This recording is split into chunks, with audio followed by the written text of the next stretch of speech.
बांग्लादेश जुलाई में हिंसक सरकार विरोधी प्रदर्शनों की लहर से हिल गया था, जिसके बाद वहां की प्रधानमंत्री शेख हसीना को इस्तीफा देना पड़ा और अपने देश से भागने के लिए मजबूर होना पड़ा।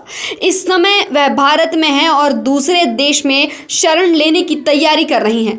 कांग्रेस नेता सलमान खुर्शीद ने भारत में भी बांग्लादेश की तरह तख्ता पलट की बात की है और तब से ये बयान इतनी तेजी से सोशल मीडिया पे वायरल हो रहा है। सोशल मीडिया पर जिसके बाद कई वकीलों और नेताओं की प्रतिक्रिया सामने आ रही है। देश की लोकतांत्रिक सरकार को हिंसा से गिरने की बात करने वाले खुर्शीद वही हैं जिसने हिंदुत्व की तुलना बोको हराम जैसे आतंकी संगठन से की थी। ये हमेशा से ही अपना राजनीतिक उल्लू सीधा करने के लिए लोगों को भड़काने का काम करते हैं। अब इसके साथ ही लोगों की प्रतिक्रिया भी सामने आने लगी है। दरअसल सबसे पहले आप ये वीडियो देखिए सलमान खुर्शीद की।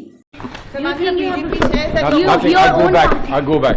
Your own party has distanced itself. No. Your own party has Please. distanced itself from your comment. What do you have to say? Please ask my party. Do you think a comment like this? Why did you make a comment like this? Don't you think it undermines the image of your own country? What you are undermining is my freedom not to say something.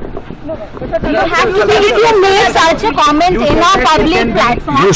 You should not be going anywhere to people that you abuse all the time. Please, Republic. Yes, you made a comment about your booking like this in a public platform. What do you have to say about this? I say whatever I say in public, never in private. Please. So we trying to get a response from this. किस तरह से यहाँ पे इन्होंने media की mic भी हटाने की कोशिश की है। इस दौरान इस बयान पर भयंकर सियासत तेज हो गई। अब आपको बता दें कि क्या लोग किस तरह इस बात का विरोध कर रहे हैं। अब एक ट्विटर यूजर ने सलमान खुर्शीद की फोटो शेयर की और कैप्शन में खुर्शीद का बयान लिखा।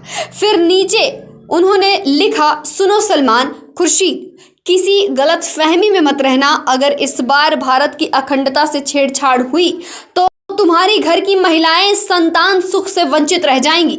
आगे कहते हैं दीपक शर्मा, जो कि यूजर हैं, एक्स यूजर हैं, उन्होंने कहा, क्या तू इस्लामिक आतंकवाद के नाम पर दलितों की हत्या करवाना चाहता है? क्या भारत में भी दलितों की बस्तियों में आग लगाना चाहता है? बोल घटिया आदमी, इतने जूते पड़ेंगे तेरे मुंह पर कि तेरी बेगमें हम बिस्तरी से इनकार कर देंगी। लास्ट में उन्होंने लिखा है, छेड़ोगे तो छोड़ेंगे नहीं। आप ये फोटो देखते रहिए जिस तरह से यहाँ पे लिखा हुआ है।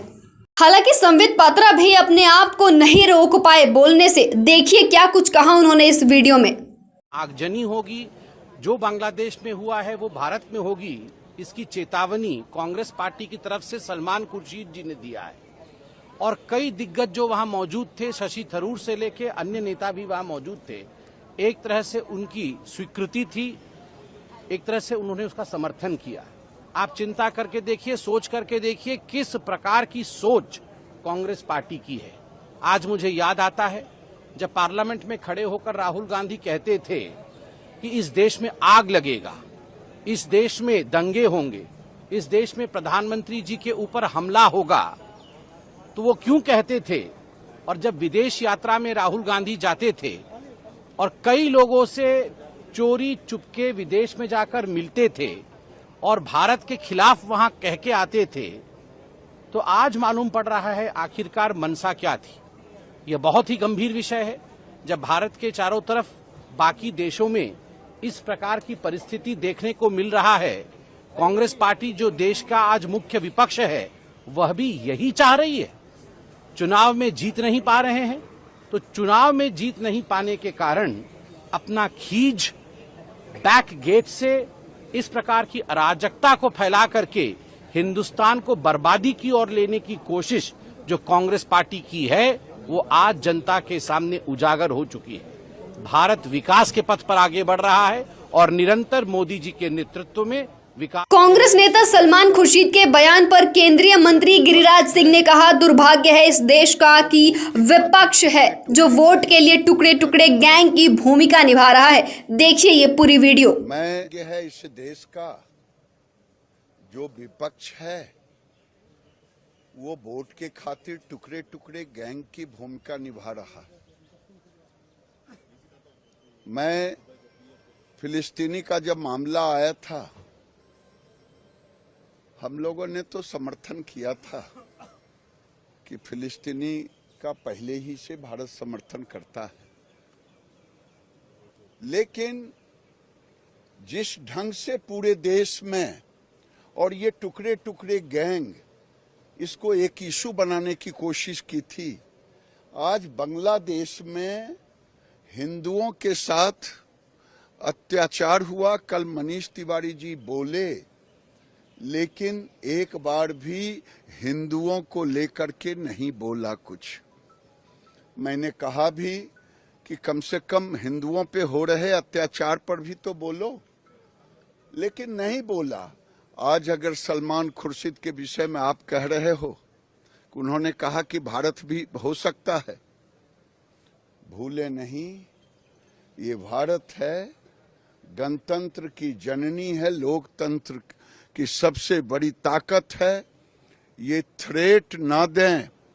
मैं जानता हूं कि राहुल गांधी के इशारे पर ही आज सलमान खुर्शीद ने देश को चेताने का काम किया है, लेकिन भूले नहीं सलमान खुर्शीद साहब, राहुल गांधी इस देश में जब जब कोई औरंगजेब बनने की कोशिश किया है तो महाराणा प्रताप भी आए हैं। इस दौरान कांग्रेस सांसद सज्जन वर्मा ने कहा कि एक दिन जो जनता आज सड़क पर हिलोरे ले रही है, वह तुम्हारे प्रधानमंत्री निवास में घुसकर कब्जा कर लेगी। सज्जन वर्मा जो कि कांग्रेस के नेता हैं, उन्होंने इस तरह का बयान दिया है। इस पे क्या कहेगी कांग्रेस?